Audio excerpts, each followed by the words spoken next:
Good evening, everyone. This has been Sabalo reporting for Educ 106, which is the topic, the element of superior assessment instrument.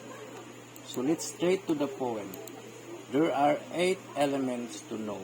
Start with number 1, the element of clarity of learning. So what is this? The element of clarity of learning is first is evaluation should be based on clearly stated objectives. Kasabot ani, klaro ang evaluation nga gi-state sa unsa man nga himuhang layunin. We call it specific objectives must be SMART. So what is it? Expected behavior of learners which is considered it knowledge, which downline with it the memorizing, the column of fact, understanding of concepts and meanings, analyzing the relationship of fact and principle, evaluating outcomes of relationships. What else? The reasoning. The reasoning has a tree which is a logical presentation, justification, rationalizations of the existence of fact, concept, theories, and principles. Next is the expected behavior of learners such as skills, the third one, which is considered psychomotor activities like manipulation, application, operations of fact, concept, and principle in real life situation. The other is the 3 elements in skill is sensing, precision, or what we call it accuracy, and timing. What else should be expected behavior of learners? Of course, the product. The end result of psychomotor activities we call the output or the product, wherein it is essay, term paper, and oral, and science report or SIP. Expected also the effect of behavior, which refers to the activities that shows values, morals, ethics, ideas, standard in life. The second element is the element of appropriateness of assessments, which is it is based on the abilities of students and general format of a test. We have there objective test. Only one correct answer and no other possible answer. The other is the general format of test.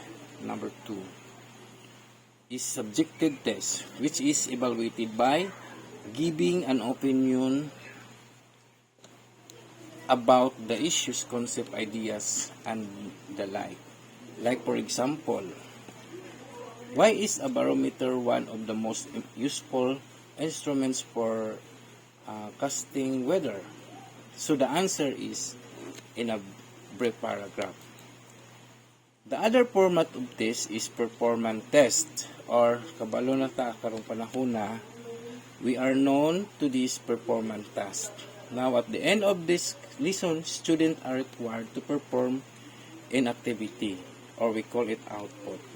Example, dramatize a situation to show the different duties of referee in a football and describe his movement inside the playing field.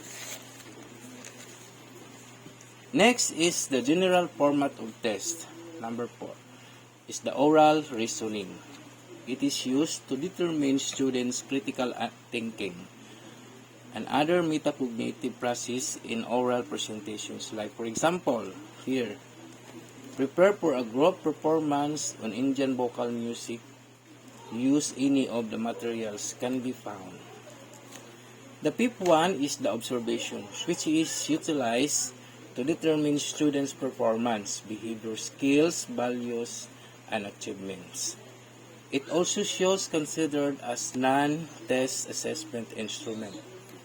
So the 6th one for the general format of the test is self-report. It contains personal account of students' participations and involvement in the teaching's learning process. For example, self-made report. Okay, let's go with the third element. We call it the element of validity. The validity shows the extent to which the test serves its purpose. Efficiency in which is measure what it intends to measure. What is this?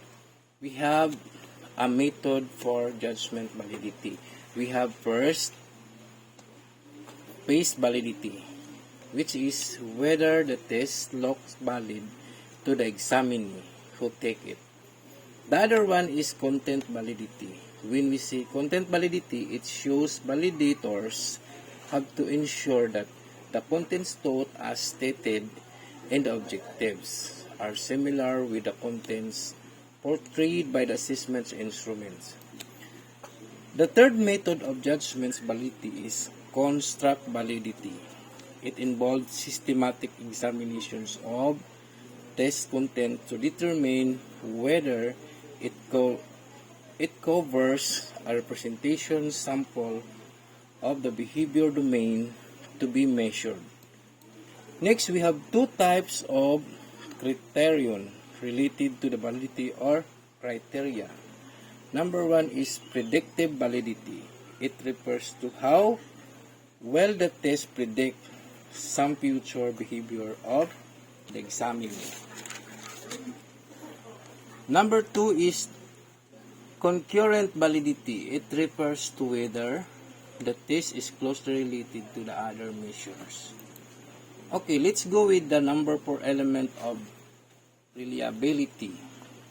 It refers to the consistency of scores obtained by the same persons when retested through the same test or by means of an equivalent form of the test. Now, there are three types of consistency. First is the test of stability. It refers to the test, retest, estimate of reliability at the later date.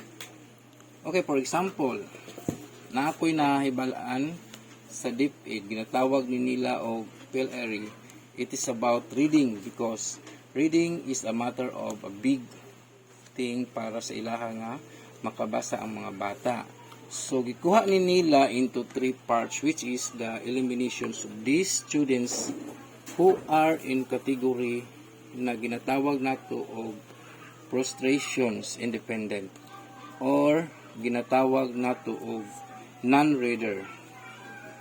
So, pareha gihapon ning ilahang test or type nga test nga gihatag, which is involved what we call nagahatag sila og reading materials. So in the same way na ila gihapon ipatest sa bata to the next period nga ginatawag na pod og mid-test.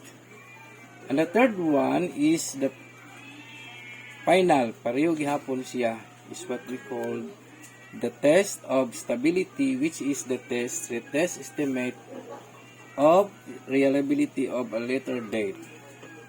Number 2 is the test of equivalence. It's obtained by giving two forms which equal content, means and variance on the same day.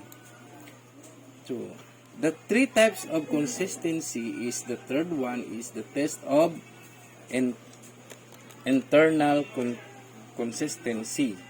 It shows indices of the homogeneity of the items in the test or the degree to which the items response correlate with the total test score. Okay, total test score. Okay, let's go with the fifth element. The element of fairness. It ensures that teachers should set aside personal bias and give away to fairness in the assessment of student learning. So, dito na pasabot. Dili dapat i-apply ni teacher ang iyang favoritism. Next part of it is guiding elements to ensure fairness. So, naa siya element nga mag-guide para mabalaan ang fairness or makuan gyud ang fairness to each students in evaluations of the students. First, students should be knowledge of learning targets and assessment. So naa jud siya ginatawag nga coverage or unsa jud ang mugawas sa assessment. Next is the students should be provided equal opportunity of learn. Of course, walang bata ang maiwan or no child left behind. Next is the student should have acquired prerequisite knowledge and skills. Of course, the other one is the teacher should refrain from stereotyping. Kay mao jud na kasagaran may tabo. No? Ngano si ana. So you are comparing a student to another student. That is stereotyping. Next is teachers should avoid bias in the assessment task. Procedures, dapat pareho ang procedure ang magian sa mga bata. The sixth element of positive consequences of course, ang counter sa positive is negative. So let's go with the positive. Students are expected to positively express their feelings and thought towards evaluations to have a better chance to learn more. The other one, teachers also given the opportunity to look inward and examine their own performance. The result of the evaluation can provide information about the area of instructions which the teachers needs to improve on. So let's go with the 7 element of practicality and efficiency. This means state that evaluation should be finished in a specific period of time and applicable in a particular educational setting. The suggestion to follow for practicality and efficiency. So unsa man ni siya? The teacher should be familiar with assessment method. Of course, teacher kakabalo jud ka. Dapat unsa ang mga procedure and method to give the assessment to the students. Okay. Next is evaluation should be finished in specific time required. Nagyan man nato ni tanan no. Sa ako nga time ang NCEE or National College Entrance Examinations. When we took the test, na siya a specific period of time. Dapat si English maman ano nga time, si Math ana nga time nga oras. So next, teachers should avoid the complexity of administration's procedures. Okay, magyaan pud ni nato kanang mutik ta og lit exam. So naay tay procedural na buhaton. Now, the other suggestions to follow for practicality of efficiency is of scoring, is of interpretation, and cost. Okay, now let's go with the last, the element of ethics. Teachers should prevent themselves from exercising personal bias when evaluating students' performance tasks in the classroom. Dapat dili jud ta mag-play favoritism. For example na si mama gitagaan og mahal nga bag. So dili jud na siya baton no. It's a big no. Okay.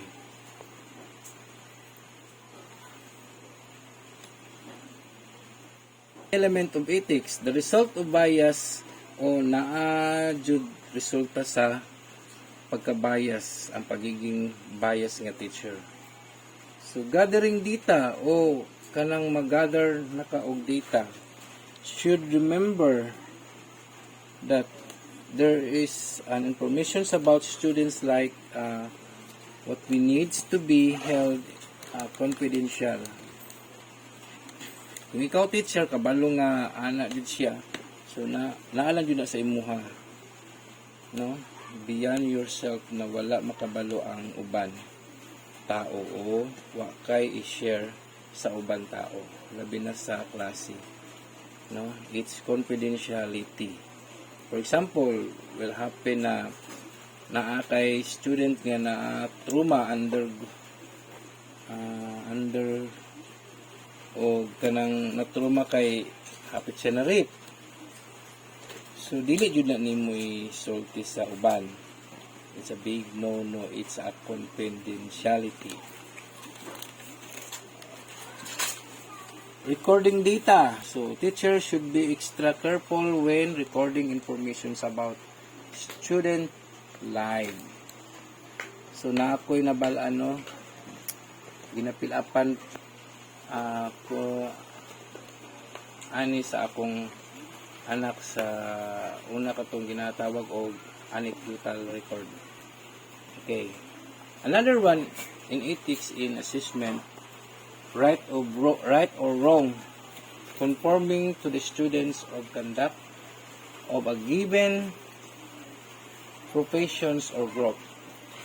Then the ethical issues that may be raised, like possible harm to the participants. Number 2 is confidentiality, katong nga pagingon ganina.